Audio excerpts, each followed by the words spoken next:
Hey everyone, Coach Kayla here, and today I'm going to talk to you guys a little bit about burnout. So we're getting near the end of the season for a lot of people. Maybe you've already had your last big A race, maybe your A race is coming up, and you're starting to feel like, wow, this has been really long. I'm feeling burnt out. I don't have any motivation and all these pieces. And so this is something that happens with a lot of people. And burnout can really manifest itself in a lot of different ways. It can be a lack of motivation, constant feeling of inadequacy, agitation, being tired all the time, training feels like a chore, etc. And honestly, we've all been there. No matter how motivated we are or who we are, we've all had these feelings. But sometimes they last a lot longer than just a couple of days and we can't get past them. And that is when we are burned out. The good news is that burnout doesn't have to last. And honestly, while it may not always be possible to completely avoid any of these feelings, you can help manage it. And so I really want to talk to you guys about a couple of my tips to help avoid burnout. Now, these are not magical tips. It doesn't necessarily mean that by doing these things, you're going to completely avoid it, but they can help. And so we're going to talk about them today. And so one of the number one things that I believe when it comes to avoiding burnout is to pay attention to the little things when it comes to training. And so that means your training as a whole. It's really easy for us to get really wrapped up and say, okay, I've completed my swim, bike, run, my strength training. I've done my mobility work. Maybe I've got all green in Training Peaks this week. And it's easy to pay attention to those things because those are structured pieces that we can check off the box and say we did them. However, that is just a small portion of what triathlon training is. And so one way to avoid burnout is to really pay attention to the little things, the pieces that are also instrumental in making sure that you feel stronger with triathlon and just life in general. And these couple things are fueling properly, so eating enough food, focusing on sleep, getting enough sleep, and staying consistent with your training. So those are the three big ones that I want to talk about. There's a whole bunch of other ones and I will touch on a couple more, but those are the three big ones. So fueling properly. So lack of calories is a biggie when it comes to energy drainage and energy expenditure. So let's face it, with what we're doing, what you're asking your body to be put through, there's a huge expenditure energy-wise. And simply put, food is fuel. Now, it's not the best verbiage, but it's a good way to kind of think about it. The reason it's not the best verbiage is because food as fuel is very simple. And there is so much more to food and calories and consumption that make up our bodies and why it's important. But simply put, food is fuel. It gives us energy. It helps us to remain strong. The food that we put into our bodies is made up of macro and micronutrients, and these are vital for more than just the idea of giving us energy. But they also help us build bones, they regulate blood pressure, they maintain cell communication, nerve and muscle function, blood sugar control, transportation of nutrients to and from basically everything in our body.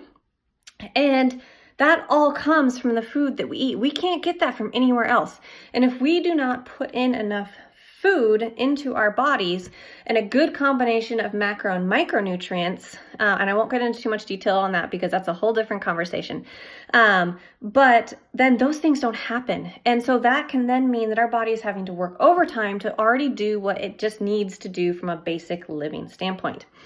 And that can make you just straight up run out of energy. And when we don't have enough energy, it's a lot harder for us to stay motivated. It's a lot more harder. We're going to start having a decrease in performance, and then that can be frustrating, and then that makes each workout frustrating. So this big accumulative effect. So by focusing on fueling your body properly with a good amount of macro and micronutrients that your body needs, as well as focusing on an important caloric intake that your body needs in order to function at its optimal performance, that will help with burnout. Because once again, if you do that right, you are going to be performing at an optimal level on a constant basis, and that's exciting. That's more fun. That keeps you more motivated because you know that you're going to constantly get better. So that's number one, fueling your body properly. Getting enough sleep, making sleep a priority.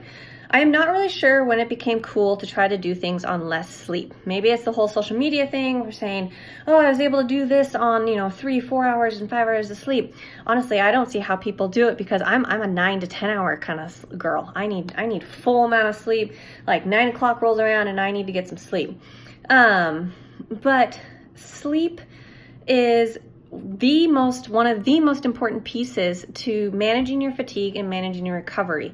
And if you can manage your fatigue and your recovery, once again, your body is going to perform at a more optimal level, and you're going to constantly be improving. You're going to have more energy to tackle the workout, to tackle the lives of the day.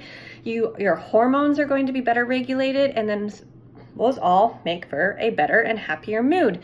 And once again, that will help prevent burnout, because if you're more excited, if you're seeing yourself progress, if you're feeling more energized, it helps prevent burnout because you're going to be more motivated for it. So when we sleep, we not only restore our hormone system, we produce natural amounts of human growth hormone, which is a small protein that's made in the pituitary gland.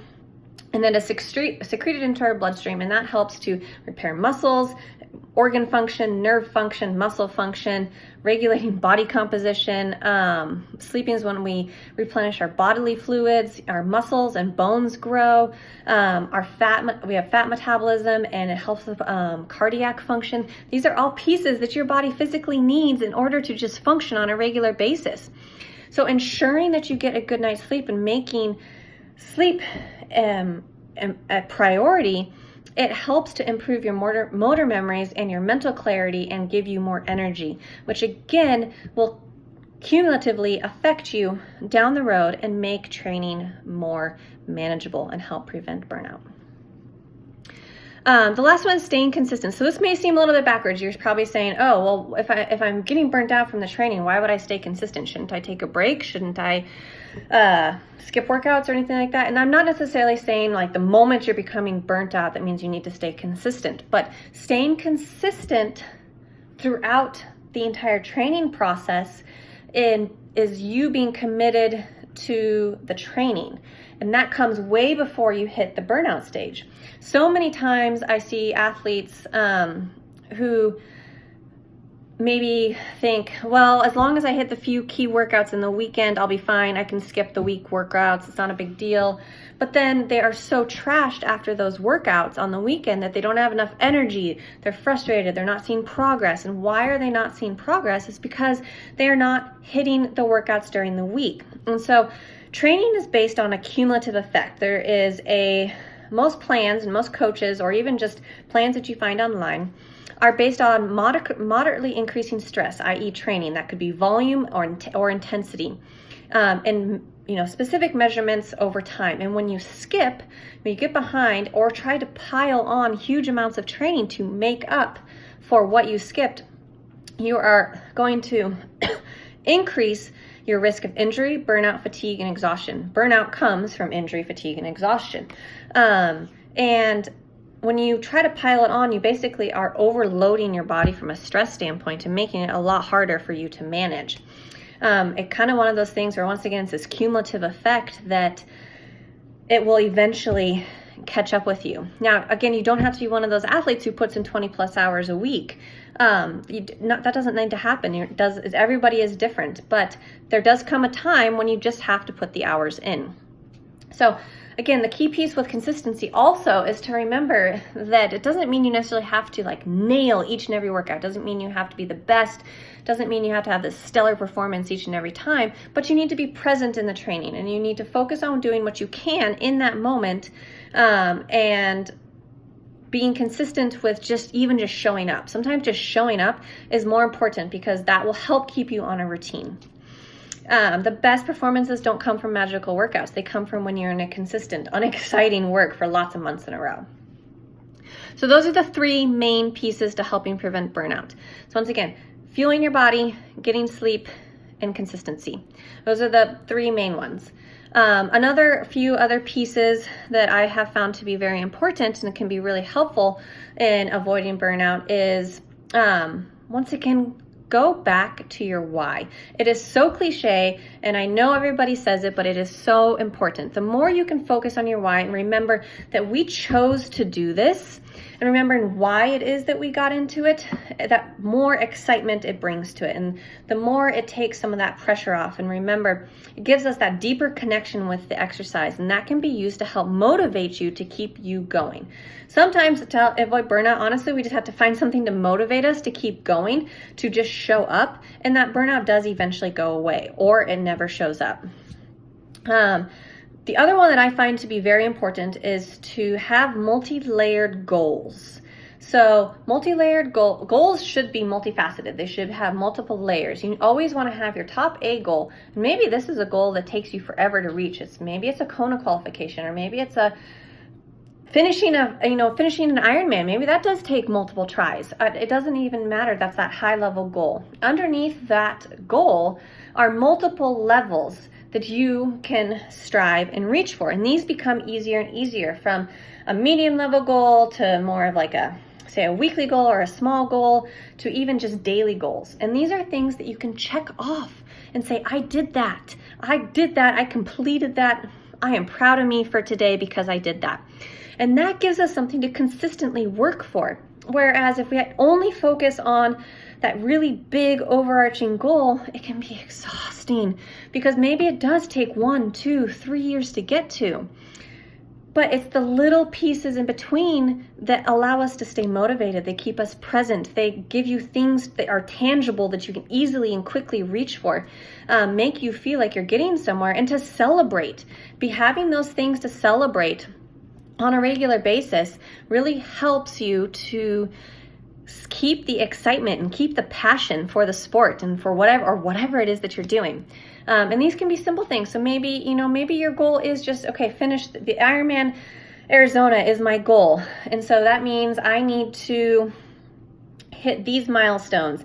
And to hit those milestones, it means I need to I need to only not skip workouts during the week. And to not skip workouts during the week means I need to prioritize my work. So maybe that means I need to get up a little bit earlier. And then to be able to get up earlier, that means I need to go to bed earlier.